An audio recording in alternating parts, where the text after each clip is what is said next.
اعوذ باللہ من الشیطان الرجیم بسم اللہ الرحمن الرحیم۔ میں میاں انوار اللہ کرام حاضر خدمت ہوں۔ آج ہم ہلکے پھلکے انداز سے گفتگو کریں گے کہ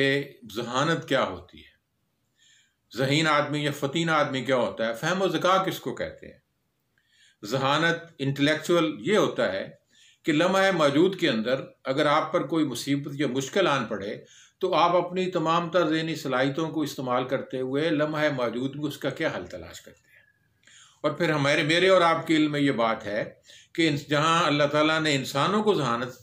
بخشی ہے وہیں جانوروں کو بھی ذہانت بخشی، اور ہم تو یہ بات بھی کہنے کے لیے تیار ہیں کہ نیچرل انسٹنکٹ جو ہے وہ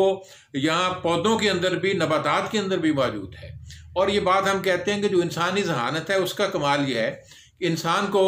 اپنے یاد ماضی کو جسے ہم یادداشت کہتے ہیں، اور پھر مستقبل کے اندر جو ہم نے منصوبہ بندی کرنی ہے، مستقبل کے بارے میں جو خیالات کا تموج ہے یا غور و فکر ہے یا ہم ایک منصوبہ بندی کرتے ہیں، وہ جو ہمارے اندر وہ قدرت نے ماضی کو یاد رکھنے کی صلاحیت یعنی ہماری یادداشت انسانوں کے اندر جمع ہوتی رہتی ہے، اور حال کے اندر پھر ہم حال کے اندر رہتے ہوئے، لمحہ موجود کے اندر رہتے ہوئے مستقبل کے بارے میں جو منصوبہ بندی کرتے ہیں اس کو ہم امیجنیشن کہتے ہیں، کہ ہمارے ذہن میں اپنی بہتری کے لیے، معاشرے کی بہتری کے لیے، دنیا داری کے معاملات کو سنبھالنے کے لیے جو ہمارے یہاں تصورات ہیں، تخیلات ہیں، رینج آف امیجنیشن کہاں تک جا سکتی ہے، آپ غور و فکر کریں گے تو آپ کو سمجھ آئے گی کہ آپ مستقبل کی جب نقشہ بندی کرتے ہیں تو ہم لمحوں کے اندر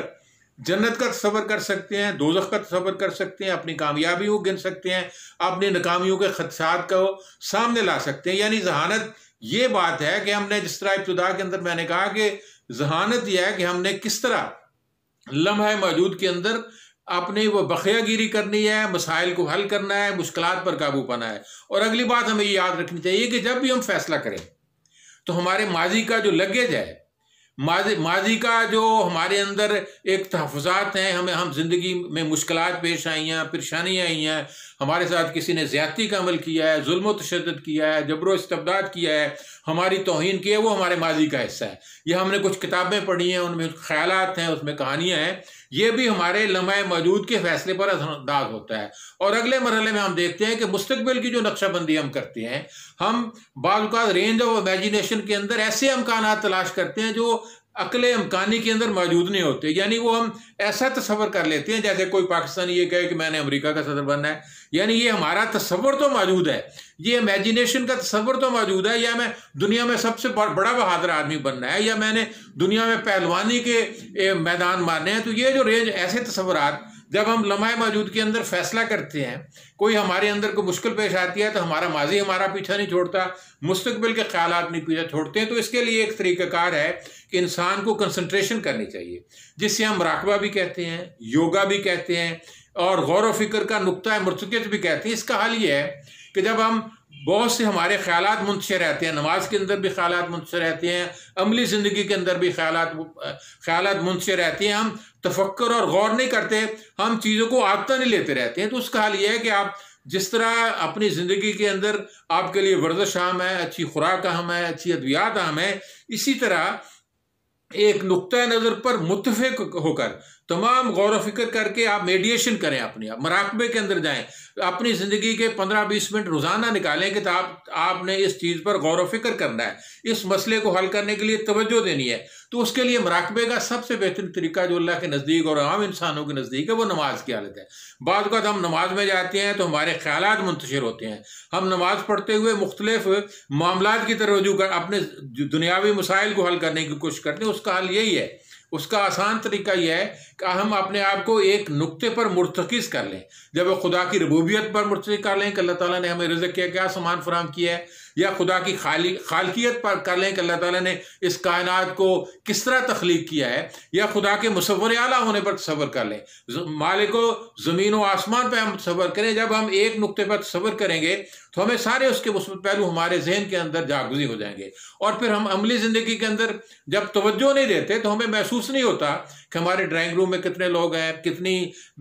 بیٹھنے کی نشستیں ہیں، ہمارے کمرے کے اندر کتنے روشنان ہیں۔ یعنی ہم زندگی کے اندر جو ہمارے قریب ترین لوگ بھی ہوتے ہیں، ان کے چہروں پر، ان کے لباس پر ہم توجہ نہیں دیتے، ہم زندگی کو عادتاً لیتے ہیں، جب آپ بازار میں جاتے ہیں تو آپ محسوس کرتے ہیں کوئی سلام کرتا آپ تو، یعنی آپ زندگی کے اندر منتشر خیالات کا ایک مرکز بن جاتے ہیں۔ تو اس کے لیے ضروری ہے کہ زندگی کے اندر یہ میڈیشن کریں، مراقبہ کریں، اپنی توجہ کو ایک نقطے پر مرتکز کریں۔ اس کی مثال اس طرح سے ہے، ایک بڑا سا سفید کاغذ ہے، اس میں آپ سرخ یا سیاہ نشان لگائیں گے تو آپ کی آنکھوں کا جو تصور ہے وہاں پر ٹک جائیں گے، یعنی آپ اس پر مرتکز کر دیں گے، اس پر توجہ دیں گے۔ تو اسی طرح آپ کسی خیالات کو، سارے خیالات سے نجات حاصل کرنے کا طریقہ یہ ہے کہ آپ ایک خیال کو ذہن میں لائیں، ایک تصویر کو ذہن میں لائیں، ایک بات کو ذہن میں لائیں، ایک نقطہ نظر کو ذہن میں لائیں، اس پر توجہ دیں گے۔ اس کو ہم کنسنٹریشن کہتے ہیں۔ جب آپ چیزوں پر توجہ دیں گے تو اس کا نتیجہ یہ نکلے جائے گا کہ آپ کے جو منتشر خیالات ہیں، جو آپ کو ذہن کے اندر مختلف الخیال چیزیں ذہن کے اندر آتی ہیں، وہ آنا بند ہو جائیں گی۔ یہ آپ مسلسل پریکٹس کریں گے تو جس طرح آپ صحت کے لیے پریکٹس کرتے ہیں، اچھی خوراک کھاتے ہیں، تو اپنے ذہن کے اندر ایک ہی خیالات پر منجمد ہونے کے لیے ضروری ہے کہ اپنے ذہن کو یہ سکھانے کی کوشش کریں، یعنی اسے ریفارم کریں، اس کی اصلاح کریں۔ جس طرح باقی چیزیں قابل اصلاح ہوتی ہیں، اس طرح انسانی سوچ بھی قابل اصلاح ہے۔ اس کے لیے بہت سی کتابیں مارکیٹ میں آئی ہوئی ہیں، لیکن میں یہاں یہ بات کہنا چاہوں گا کہ جب جو آپ کے اندر خیال ہو، تصویر ہو، اس پر آپ توجہ دیں گے تو یہ آپ نے ارد گرد ماحول کا بھی جائزہ لیں تاکہ آپ محسوس کر سکیں کہ آپ نے چیزوں کو توجہ سے دیکھا ہے۔ اور پھر ذہانت کا کمال یہ ہے کہ ذہانت ہمارے ذہن کے اندر، پھر ذہانت انسانوں کے اندر دو قسم کی ذہانت ہوتی ہے۔ ایک ذہانت یہ ہے کہ ہم اپنے مسائل، پہلی ذہانت تو یہ ہے کہ اپنے مسائل کو لمحہ موجود کے اندر کتنے تدبر، توقل اور غور و فکر کے بعد حل کرتے ہیں۔ اور دوسری ذہانت یہ ہے کہ ہمارا لرننگ پروسیس کیا ہے، یہ ہمارا ارننگ پروسیس کی، یہ ڈائمنشن ہے انسان کی، ارننگ پروسیس کی اور لرننگ پروسیس کی۔ ارننگ پروسیس یہ ہے کہ میں نے اپنے مادی وجود کے اندر کیا خوبی اور کیا بہتری لانی ہے، یعنی میرا موبائل کے اندر میں نے کیا تبدیلی، یعنی موبائل کو مجھے نئے ایسٹ کی ضرورت ہے، میرے پاس گاڑی ہے تو میں نئی گاڑی کی ڈیمانڈ کروں گا، چھوٹا گھر ہے تو بڑا گھر کی ڈیمانڈ کروں گا، بچوں کی شادی پہ لیورسڈ انداز سے اسپینڈ تھرفٹ ہوں گا، زیادہ خرچہ کروں گا۔ یعنی یہ جو ہم